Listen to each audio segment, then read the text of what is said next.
And the Oscar goes to Lupita Nyong'o. 11 years ago, just one day after her 31st birthday, Lupita Nyong'o stood on film's biggest stage, golden statue in hand, her voice trembling with emotion, as she had just become the first Kenyan actress to win an Academy Award. When I look down at this golden statue, may it remind me and every little child that no matter where you're from, your dreams are valid. In that moment, Lupita Nyong'o became a global icon. That speech traveled across the world, inspiring many along the way. But the foundation for that moment was laid long before Hollywood even noticed.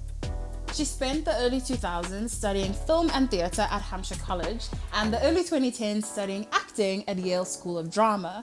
Throughout this time, she was honing her craft between Kenya and the US, telling African stories and proving that talent knows no borders. Before her win, Lupita Nyong'o was little known outside Kenya and Africa.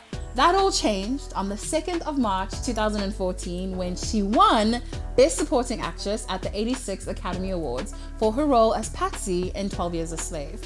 As she stood on stage, tears in her eyes, it was clear that this was more than a personal triumph. It was a historic shift for African representation in Hollywood.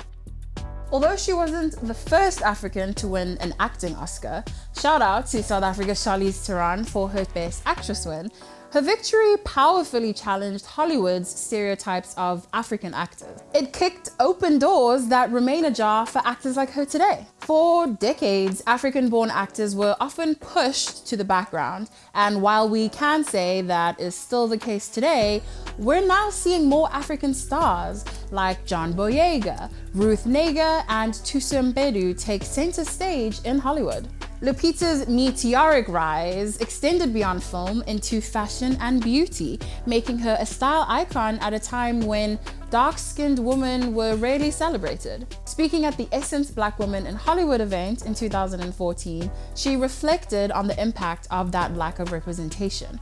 I remember a time when I too felt unbeautiful.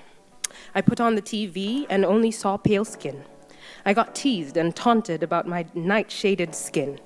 And my one prayer to God, the miracle worker, was that I would wake up lighter skin. Her presence challenged these beauty standards. That same year, she was named People magazine's most beautiful woman, a groundbreaking moment for dark-skinned representation in mainstream media. Her Lancôme partnership made her the French cosmetic giant's first Black ambassador, marking a milestone in diversifying the beauty industry and celebrating darker skin tones in global campaigns. But as Lupita's fame rapidly grew, so did discussions about Hollywood's motives. Was her widespread praise a genuine recognition of talent or a strategic move to improve Hollywood's diversity image? The clear answer to that question can be seen in her career over a decade since the Oscar win. She has cemented her place as a global icon while ensuring Africa remains central to her work.